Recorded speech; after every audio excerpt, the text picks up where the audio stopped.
This lesson for the Corny Project class will demonstrate how many ways can you negate John 10:28. Especially this occurred when I was doing research on the word sin itself, and notice the alpha privative, the letter A, the negative particle. And you can go, I believe it's in Acts. It is in Acts chapter 17, verse 14, or 14, 17. I transpose those often. There's an adjective there, and you can notice it, and you can look it up, and it's from testimony and then negative, the negative particle. So how many ways?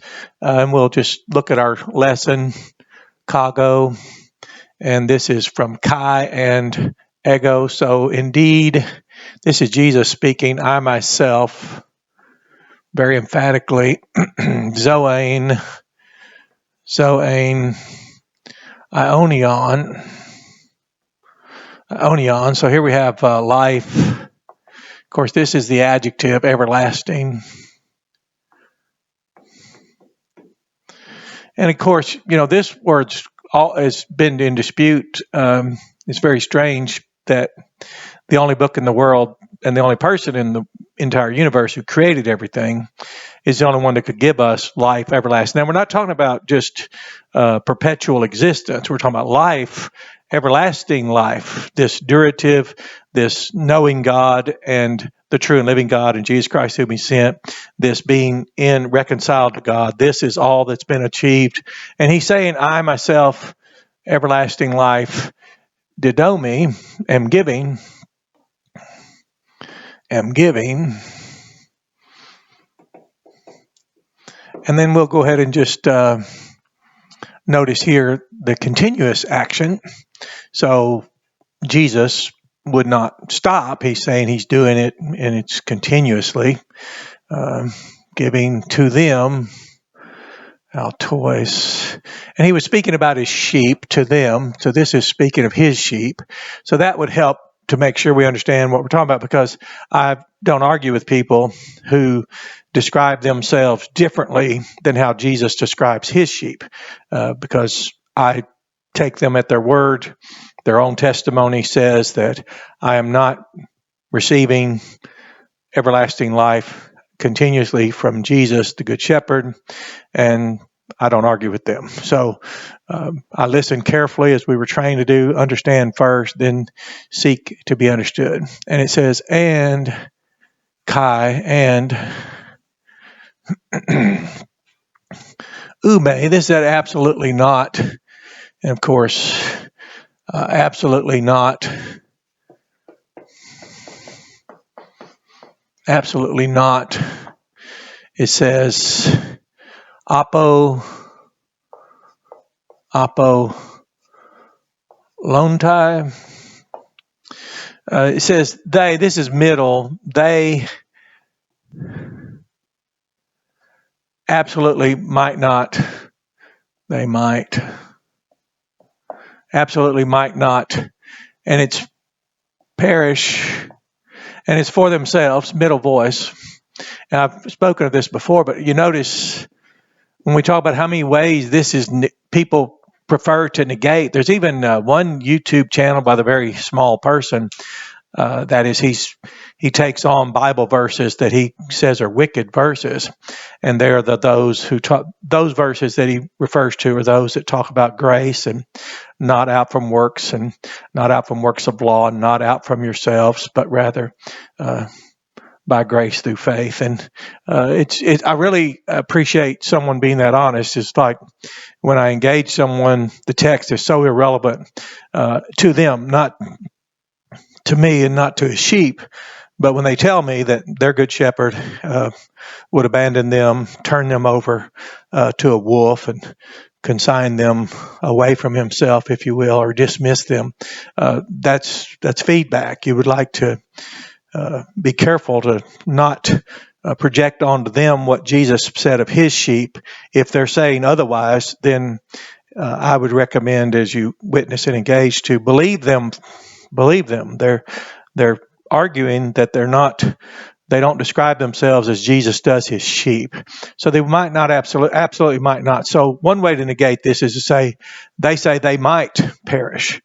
as a result of their own actions. So there's really nothing there to argue except to iterate the text or introduce them. They may have never seen this. Most people have never in their lifetime bothered to go through a text. So be patient, as the Bible tells us, and be honored, consider it honor to bear witness on behalf of Christ, his testimony. They might not perish for themselves.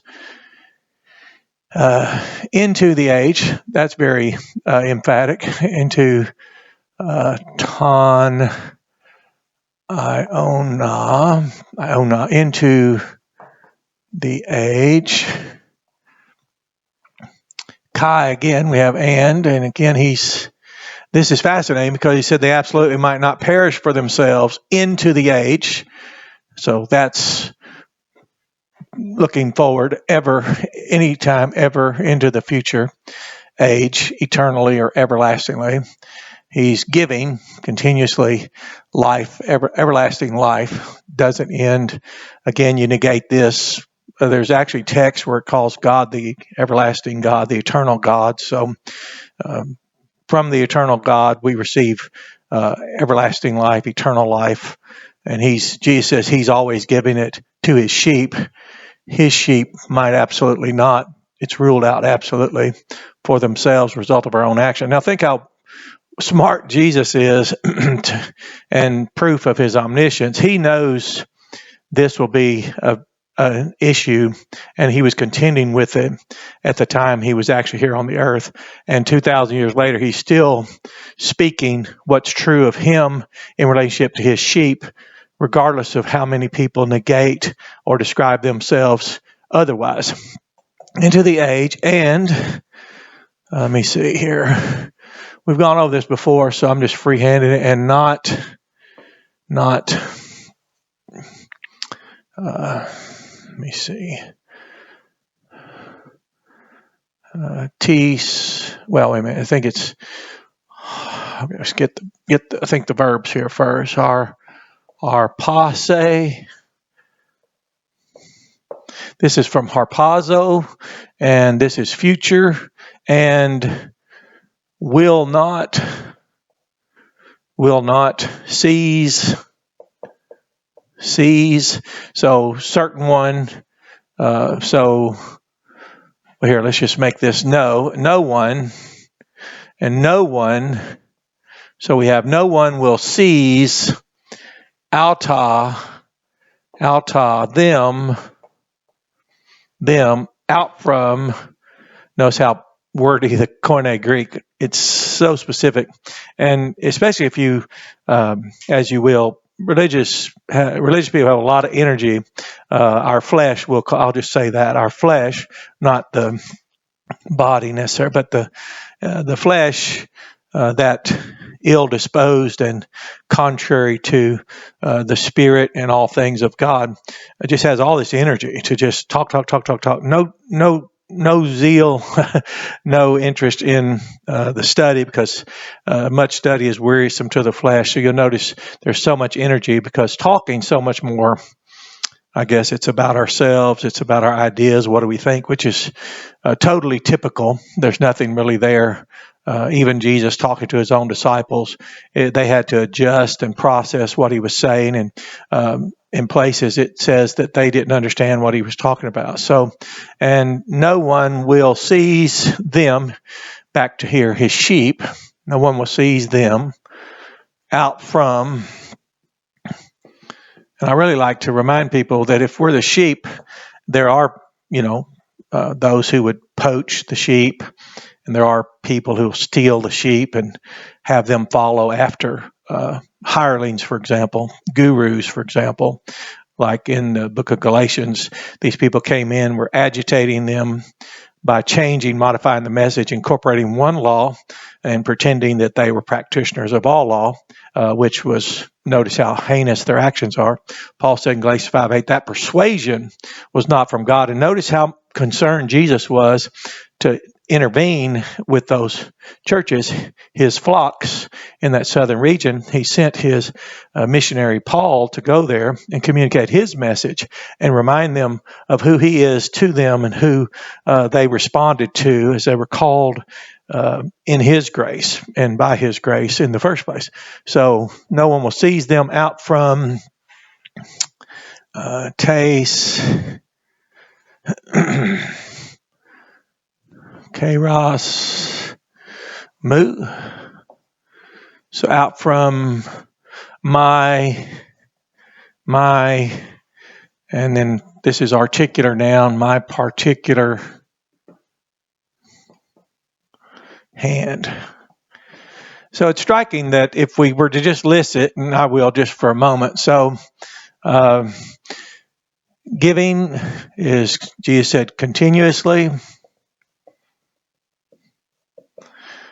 Present tense. And like I said, those who aren't his sheep might not have a lot of interest in what Jesus says about his relationship. And I'm very intrigued and fascinated and love to hear him say what no one else will say, for no man ever spoke like this. Especially if you know at the time he was doing this, this would cause him great problem. I mean, the people had the authority through conspiracy, having commandeered the kingdom of God, to eventually we saw them turn him over to the Roman authorities to have him crucified. They brought in false negative witnesses, false witnesses, which you have to do that. I've taught for years. You can only slander a just and righteous person. You can't slander a guilty person. You can't, and why would you bother to blaspheme evil people when their actions speak louder than any words you could say? So number one, they say no. So if this is how they respond, just again, like I said, I listen to people who say, I'm not receiving everlasting life continually from him, the good shepherd, who he said, his sheep hear his voice and they will follow him, listen to him. It says everlasting life continuously. That's one. Number two, everlasting. Not necessarily, or not forever, let's just say that. And which is really striking. People will, and they don't mean it, because now they're using correct language. They'll say, they'll subordinate it, but, which is subordinating conjunction, but, and then this is wide open here. No two religious people ever say the same thing once, and one never says the same thing twice, because it's always changing. It's always that way. So number three, everlasting. So they say he's not continuously giving. I forgot to put the word giving there. But Jesus is to his sheep. And they absolutely might not. Absolutely might not. So he's used a subjunctive mood here. And he's taken this negative, absolutely might not. So he's ruled out the possibility. Subjunctive introduced a possibility. Now he's using subjunctive with the double negative emphatic. Absolutely might not perish. Might not perish. There we go. And then, of course, the people that I witnessed to say but. And then let's go ahead and make 3B, since we can stay with that, because it's middle voice. And now, who do you know even cares to know that? Who do you know even cares, interested enough in what the Good Shepherd was saying? I want to know what he had to say, especially when religious people have nothing to say. They can talk a lot. It's phonetic. It's just noise in the room. Paul said it's like vain jangling. There's no love there. And that's also for believers who appropriate jargon and tradition and formed categories and constructs. Love's about the truth. So this middle voice says absolutely might not perish, and it's for themselves. That's a result of their own actions. Because I'm certain if you don't have the experience of what I'm referring to, you haven't witnessed much, because people will definitely, when you say any of this, now they may have never even heard it before, which is, as a social scientist, I'm fascinated with that, because I'll begin to speak and I start talking, and when the person indicates Christ in any way, well, it's an invitation. Let's speak Jesus. rejoice in all that he's done. Let's talk about the good shepherd, not the good sheep, because good sheep, that'd be hypocrisy. Let's talk about the grace of God, which Jesus personifies, not our works of law, which apparently we can pick which laws those are against which we want to exert ourselves, or just pretend that we're doing something, which is often the case. So when I start speaking, it doesn't matter that they've never heard this before, didn't even care, didn't even know about middle voice and grammar, which, yes, we all learned that in early years of our lives. Didn't even care about absolutely, might not, double negative, emphatic, didn't care about everlasting. They just say, well, not. So I would ask, I said, so you've never heard this before, but someone's primed you. And I refer to the source being the flesh, certainly not the spirit, as Jesus said of Peter when he said, "Thou art the Christ, the Son of God." He said, "Flesh and blood did not reveal that to you." And if this is so striking to me that people already have some source of negation that they can't. So I've asked, now, what made you be opposed or negate something you had never heard before? And they're unprepared, because I don't ask any longer expecting them to know, because they think they're in a world where they're not tossed to and fro, and where they're not conducting according to the prince of the power of the air, which, you see, we don't. They rule out powers and forces, and they don't understand spiritual warfare, and yet here they are negating what Christ says, even things for the first time, people are hearing something and they're prepared to say no. And religion gets there first. Religion's fast. So they don't like this. They don't like this. And then into the age. That's striking, isn't it? Into the age. Into the age. Oh. So we have this absolutely, might not, emphatic, middle voice, for themselves, with their own actions, into the age, eternity. And then there's that but, where they get all this, again, they don't know either. So they oppose that. And number 5, of course, into the age, and no one will see them. How could someone? No one's greater than the Father. So no one will seize them. This is the sheep. Them away. And they say, but anyway, so it's different, because you wouldn't suppose, and unless you stopped and thought about it, and I'll just back up and let you see the board. It's just one text. And you'd think, how can there be that much hate? Because remember, love, Jesus said, if you may be loving me, and he said, then keep my commandments. Well, this is how you keep them. You don't negate them. We teach, we advocate, we explain, we posit outwardly. And it's striking, because I notice religion wants to change the subject. When I start speaking with them, they want to talk about, well, is a church a body of believers local, or is it all the saved? And then you're like, what are we talking about now? And they want to get off this point. And then what translation do you use? And I tell them the English Bible, and then they'll want to know if it's King James only. Of course, they don't use it, they don't read it, or they wouldn't be negating the teaching. So I'll go with whatever they need to do to change the channel, and then bring them back on page. And then they'll talk about the ordinances, but they never define those. They never define what is baptism. Are they talking about water? Are they talking about the merger, the consequence and result of having been baptized? Are they talking about by a church, an ecclesia, called out body? They won't know that. But when they go down those roads, they're deliberately wanting to avoid what they realize, their ignorance, which could be the result of willfully ignoring Jesus' teachings. As it says in the Bible that Paul said, by ignoring the righteousness of God, they went about to establish their own.